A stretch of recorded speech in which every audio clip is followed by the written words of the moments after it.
Hello everyone, this is my first ever video. This is a super soil video about organic soils and microbes and how they relate to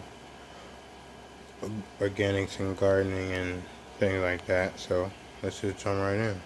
This is some super soil I've mixed up, I've cooked up. Been cooking it for about 3 days now. About 3-4 days now.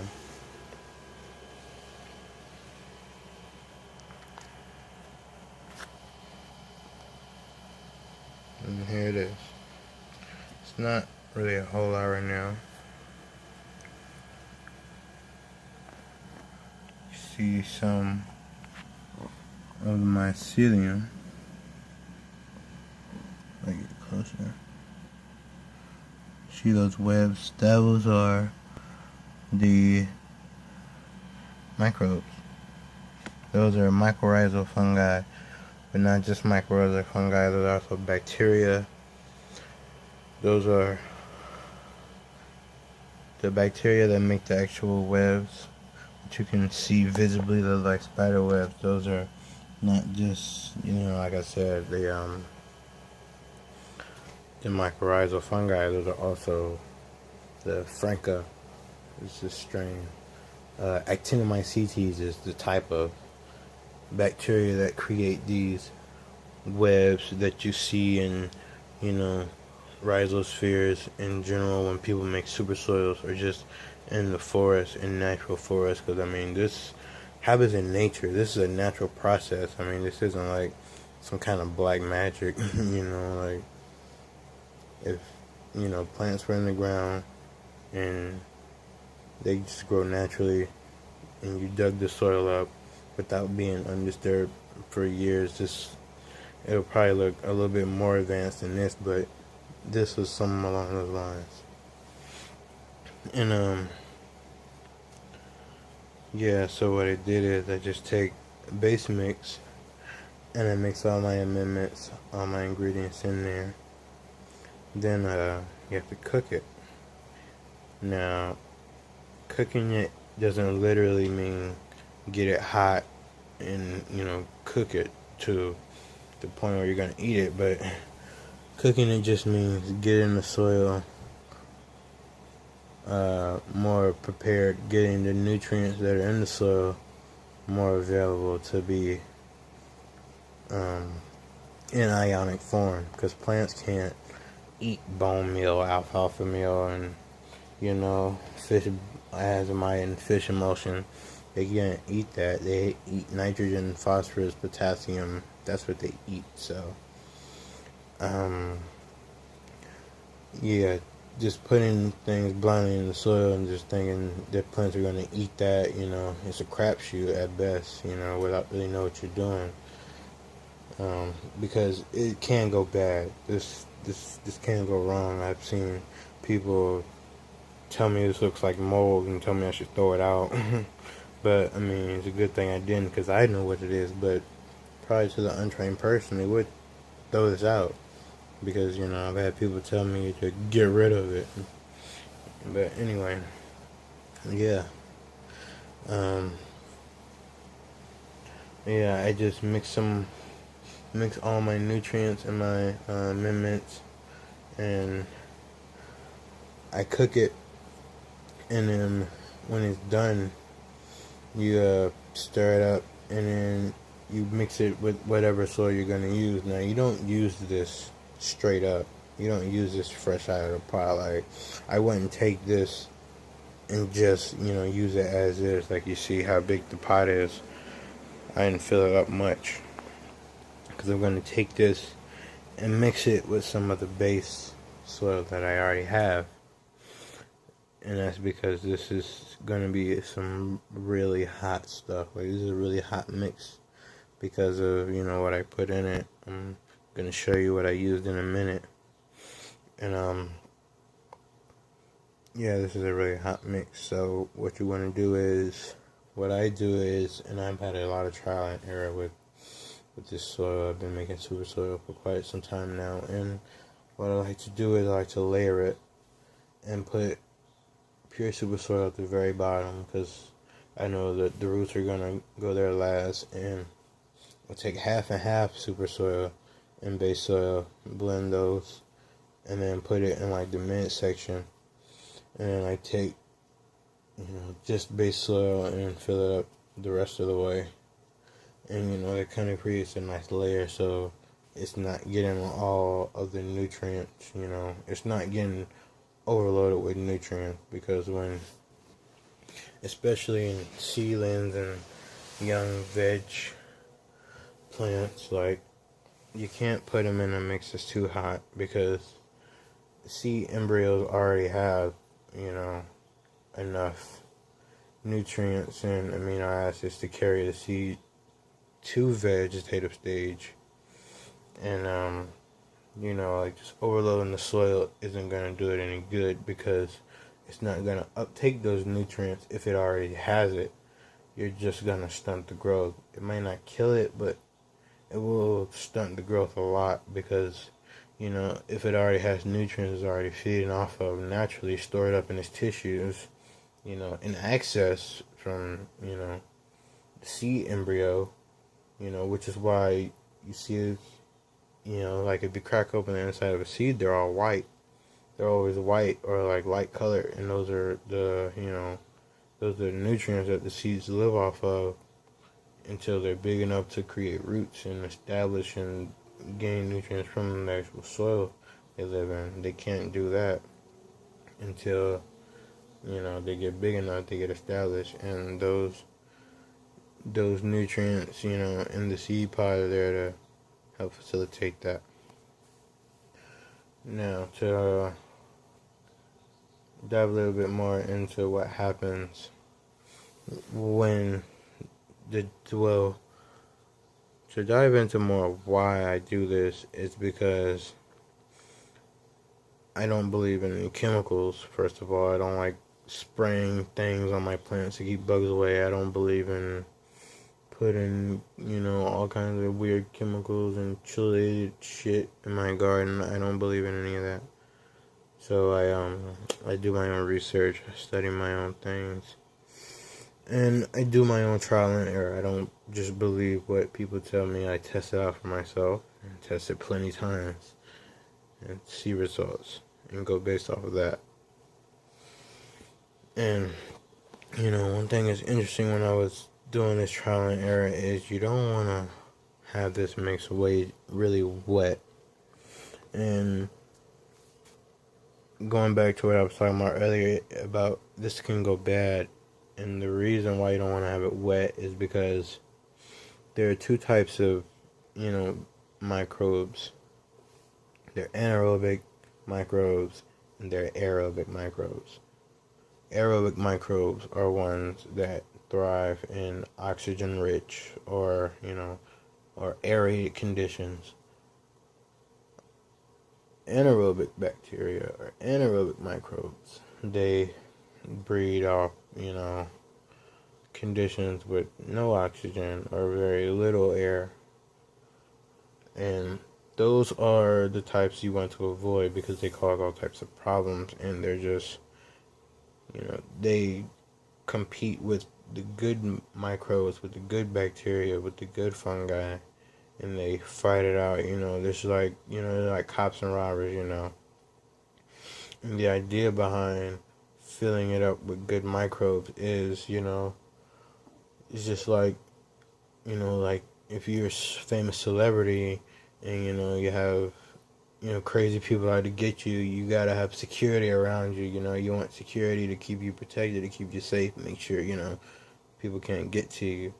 The good microbes are like the security guards for the plants, and the bad microbes are like the people that are out to get them, And if you have enough security around you, no matter how many bad guys come, you're always going to be protected, you're always going to be safe. So I kind of use the beneficial microbes in a probiotic sense, like I build up the health of the soil before problems arise, before, I get root rot, or before I get a chance to get dampening off, or before I get, weird all kinds of weird shit happen. I've seen all kinds of weird things happen, man. Like the weirdest smells to just shit changing colors, and it's like, oh my god, like I've trust me, it's gone bad on me before, so I know what bad brewing looks like, and this right here, but this right here is good. This is on the way to a good track.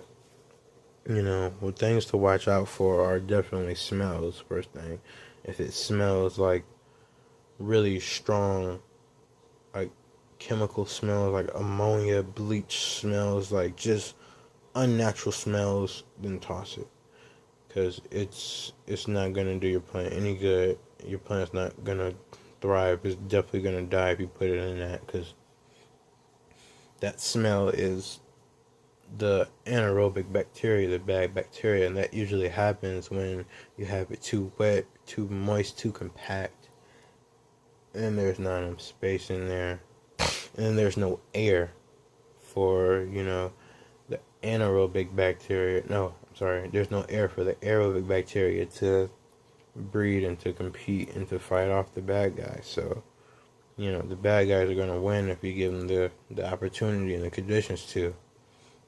But if you give the good guys the conditions they like, then obviously they're going to thrive. And what I don't do is I don't cover it up completely and seal it. That's what I don't do. This is why I like to use the towel, because it keeps the light out, but it doesn't keep the air.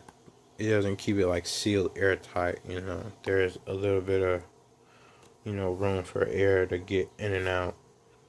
Because like I said, you really don't want this to be too wet at all. It could go really bad really fast. And I just want to keep it as balanced as possible. And that's the key with super soil and organics in general, is keeping things balanced. And there's two types of organics. There's, the living organics, living, breathing organics, which is what I'm doing. As you can see here. You see the little webs. You can see how they're just branching off. You see this one is really good. You can see how they're just branching off. And I'll explain more of that. Can't get it to focus. I'll explain more of that in a minute, and how you can actually accelerate that process and make it happen faster and get it to cook faster and cut your cook time down to about half. But anyway, there's two types of organics. There's living organics, like live organics is, the short-term version, and no-till. Now, these are both organic methods, so they both, produce more or less the same results for the same outcome, but you just have different ways of getting there, and for different purposes. Some people's situations are different than others, and they rather have one over the other, which either way you go, you can't go wrong. So what no-till is the concept of, you don't ever till up the soil. You just let the life that's underground, under the soil, the microbes, the bacteria, the bugs, everything under the soil, you just let it be and let it create its own system. Because nature is a system, and for it to work properly, it has to have all the tools, all the resources to work properly. So, the reasoning behind, the methods behind no-till is to have everything you need already there, have a system that perpetuates, and with little to any maintenance at all you just have to do is water it, which is pretty much the same thing as living organic, but the real difference with no-till is you don't till up the soil. And people have a big problem with that, because people just have to till up the soil. Like the only time you would till or no till is when you're getting your plants first established, like for the very first and last time. It's no till because you have, plants, they grow, and then the ground is covered with something, usually either a mulch or a cover crop. And most of the times it's going to be a cover crop because cover crops, most of them fix nitrogen. They cycle nitrogen in the soil, which, isn't, because of the plants, is because the plants create exudates. And the exudates bring in the bacteria that cycle nitrogen. The bacteria are the ones that truly cycle the nitrogen, but the plants secrete the exudates that brings these specific type of bacteria who cycle nitrogen, which is, more common in legumes like peas and beans and, things such as legumes and things like that. And these bacteria are also present in the super soil, I had to make sure, of course. And, no-till, that's pretty much what you rely on the side of like nitrogen fixing, cycling nutrients in general. Your cover crops, your bacteria, all plays a part in that. No, there is no part that's more important than the other. Everything is, just equally as important, and they all play an equal role. And when they all work together, synchronized, it's just like the plants grow like trees. Like you can never be as happy.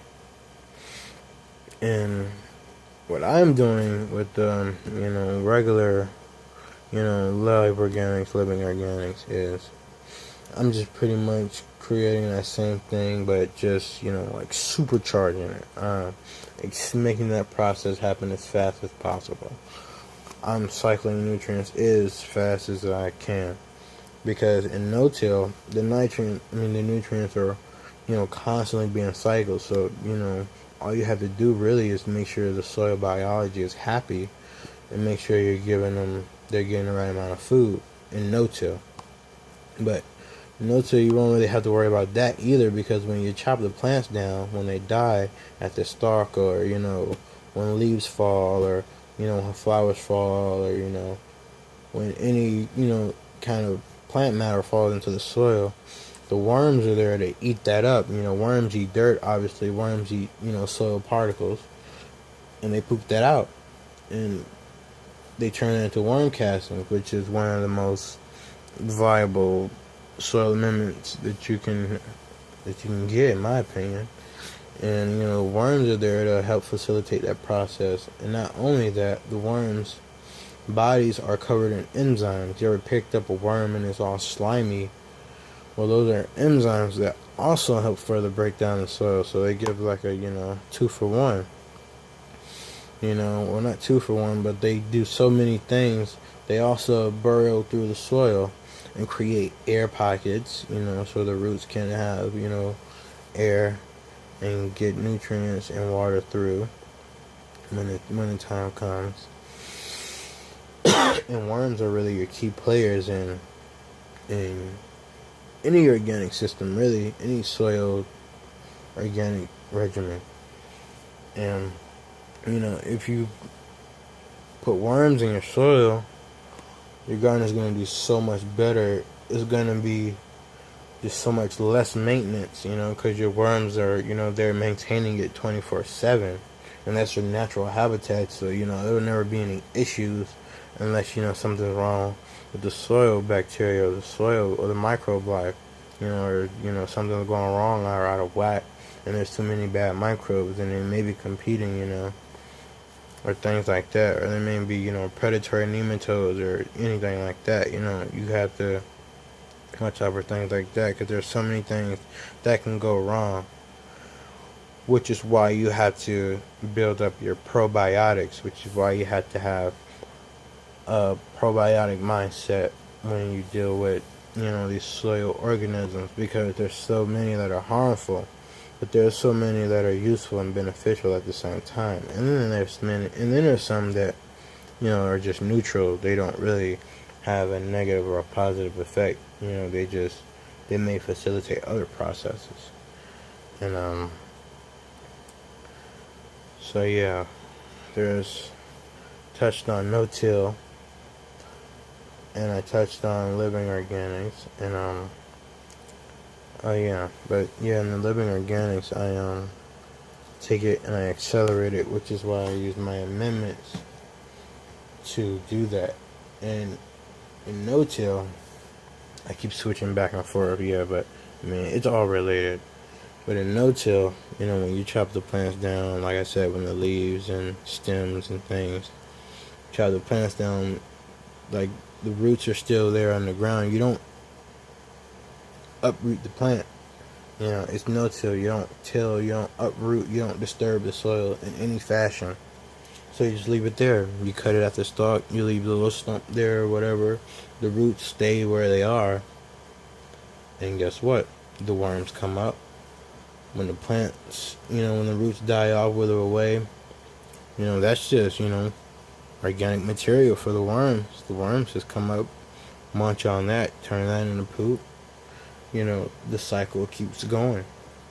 And it keeps cycling more and more and more until, your soil is create a system that's dependent on itself. It doesn't need anything except sunlight and water, which is going to get regardless. It doesn't need anything else, to the point where it's fully sustainable. You can walk away you can walk away and never come back, and it'll be as lush and, probably as beautiful as ever before. And that's the goal with organics in general, whether it be no-till or, live organics. But no-till gets us closer to that goal. No-till is the true organics, really. But, you can implement those same systems in live organics and regular traditional organics, because I grow in pots. And you can't, wait for the systems to get established and everything to get balanced right. You don't have, seasons and years in beds, and you don't have a plot of land, in seasons and to wait for that to happen. So if you grow in pots, from you grow annuals, from year to year. You don't really have time for all that microbiology to establish. And you have to accelerate it, and you have to get those solid amendments available in an ionic form that the plants can uptake naturally. Because like I said, they can't eat alfalfa meal, blood meal, bone meal, things like that. They eat nitrogen, phosphorus, potassium. And the microbes are kind of like the middleman, or like the catalyst between the actual solid amendments and the actual ionic nutrients that the plant needs. Because the microbes take the solid amendments and convert them into ionic form. Then the plants take the ionic nutrients and convert them into sugars and starches and carbohydrates. And in return, the plants kick back exudates, which are in the same starches and carbohydrates which were formulated for the microbes. And the plant isn't stupid. The plant knows what it's putting out in its exudates, because the plants know what kind of microbes they want. The plant knows who it wants to associate with, so it sends out, the right messages to bring back the right, to bring the right company. And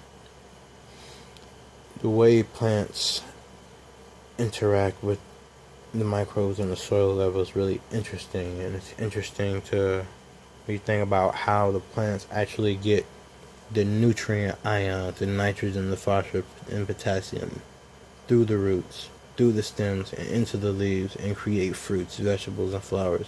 How does this happen? Well, at the root level, the plant roots have little root hairs. They're tiny little, almost like these little filaments right here.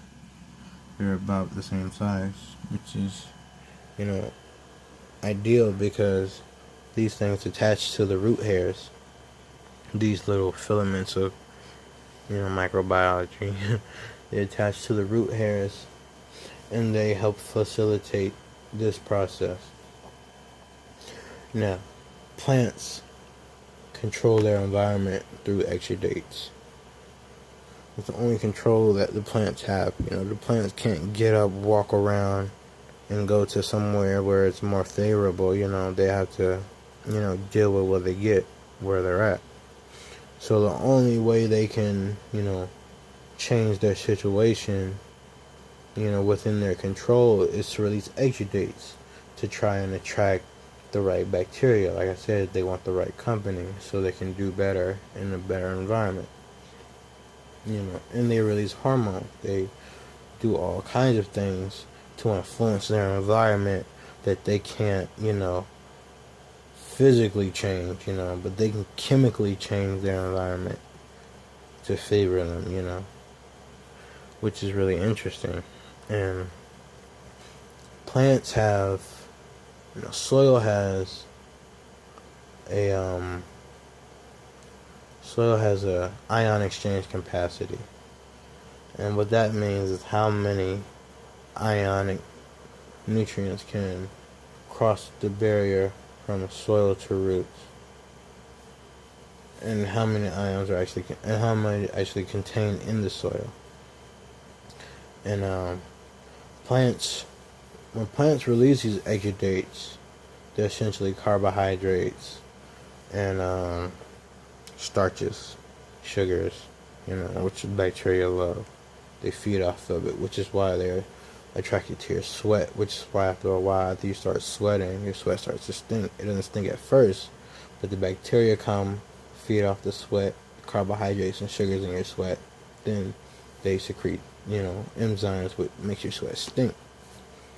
So it's kind of similar to this process, but the way that the ions get into the roots and start growing your plant is really interesting too, because they start in ionic form, which are very tiny particles. In plants, they release not only exudates, but they release hydrogen ions, which are positive. And the cation exchange capacity, cations are positive. And positive ions like hydrogen and other mineral nutrients swap places with these hydrogen ions that the plant produces, which raises the pH, which is part of where pH comes into play, because pH is the concentration of hydrogen to hydroxyl ions in any given solution, is the ratio rather, and concentration of hydrogen to hydroxyl ions in any given solution. So the plants release hydrogen ions, which are positive, which raises the pH.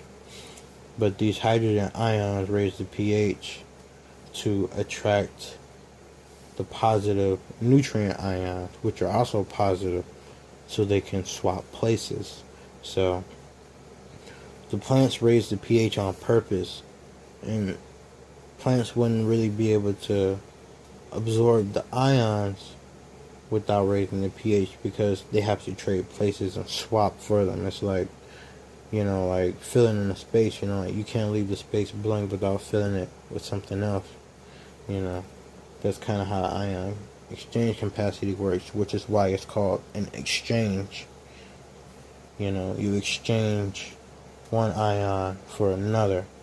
The plant exchanges the positive hydrogen ion for the positive, let's say, phosphorus ion, or nitrogen ion. And when the pH gets too low, it starts to release hydroxyl ions, which are negative. And they in turn swap places with negative nutrient ions. You know, for example, say, you know, any trace minerals or trace elements, they may be negative, they swap for those. And the pH is kind of the regulator for, the amount of nutrients that can cross the root barrier, which is why if the pH is too high or too low, too many ions can enter the plant. And whether it's synthetic or organic, is going to do damage, Too much food is too much food, no matter where the source is, it's going to do damage. And when you understand these things at a microscopic level, at the tiniest level, it kind of makes more sense. And you can compare it to other systems in life, You start to see these patterns that form in life. And you start to see how, some of these patterns have adopted into mainstream society, into some of the systems, that build our infrastructure. And it's just interesting to look at life this way. Gardening and organics really opens your mind to a different perspective, and it really changes your way of thinking about a lot of things, and it truly brings you to the realization that nothing is impossible, nothing can't be done. There's so many enzymes in these soils, and so many enzymes in the world, and so many combinations for elements. Who knows what can come about? Who knows what hasn't been discovered yet? Who knows what, who knows what could come to be? But, that's enough of me ranting on about life. Let's get into what I actually use in my amendments and what I actually amend my soils with. We're going to get into that right now. Okay, guys. Here's all my amendments that I use in my soil that I cook up. These aren't all of them, but these are the main ones, the most important ones. Because some of them I leave out, I don't use all of them. But anyway, this is the bone meal. It's good for nitrogen, increases nitrogen, and pretty much all it's good for. This is alfalfa meal. It's, it has a lot of trace elements in it. As far as good NPK, this is definitely a good, all around NPK fertilizer. It's not too high, so, it's perfect. You can, add more, and, it'll be fine.